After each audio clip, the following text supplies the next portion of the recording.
Hello എല്ലാവർക്കും നമസ്കാരം. അപ്പോൾ ഇന്നത്തെ വീഡിയോയിൽ ഞാൻ നിങ്ങളെ കാണിച്ചു തരുന്നത് നമ്മൾ ഇതിനു മുന്നേ ഒരു ഷോർട്ട് അപ്ലോഡ് ചെയ്തിട്ടുണ്ടായിരുന്നു. നമ്മുടെ ഇതിനകത്തുള്ള സ്പോഞ്ച് ബബിളിലെ എയർ ഫിൽറ്റർ ഫെയിലായിട്ട് ഫിഷെല്ലാം വെള്ളത്തിൻ്റെ മുകളിൽ വന്ന് ഓക്സിജൻ എടുക്കാൻ വേണ്ടി നിൽക്കുന്നത്.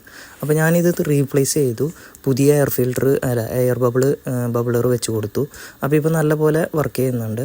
അത് കഴിഞ്ഞ് കഴിഞ്ഞപ്പോൾ ഒരു പെട്ടെന്നുള്ള മാറ്റം, ഒരു അരമണിക്കൂർ കഴിഞ്ഞപ്പോഴേക്കുള്ള മാറ്റമാണ് നിങ്ങളിപ്പോൾ കാണുന്നത്. എല്ലാ ഫിഷും അക്വേറിയത്തിൻ്റെ എല്ലാ ഭാഗത്തും ഓടി നടക്കുന്നുണ്ട്. അതിൻ്റെ അർത്ഥം ഈ ടാങ്കിലിപ്പോൾ ഓക്സിജൻ സപ്ലൈ നല്ലപോലെ നോർമലായി. ഇത്രയും ദിവസം ഒരു 2-3 ദിവസത്തോളം എയർ ഫിൽറ്റർ കേടായിരുന്നു.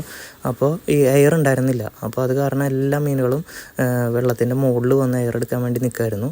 ഇപ്പോൾ കണ്ടാലറിയാം, പ്ലിക്കോസ് എല്ലാവരും പുറത്തിറങ്ങി, എല്ലാവരും ഫീഡിന് വേണ്ടി നടക്കുകയാണ്. എല്ലാവരും നല്ല നോർമൽ പൊസിഷനിലേക്ക് എത്തി.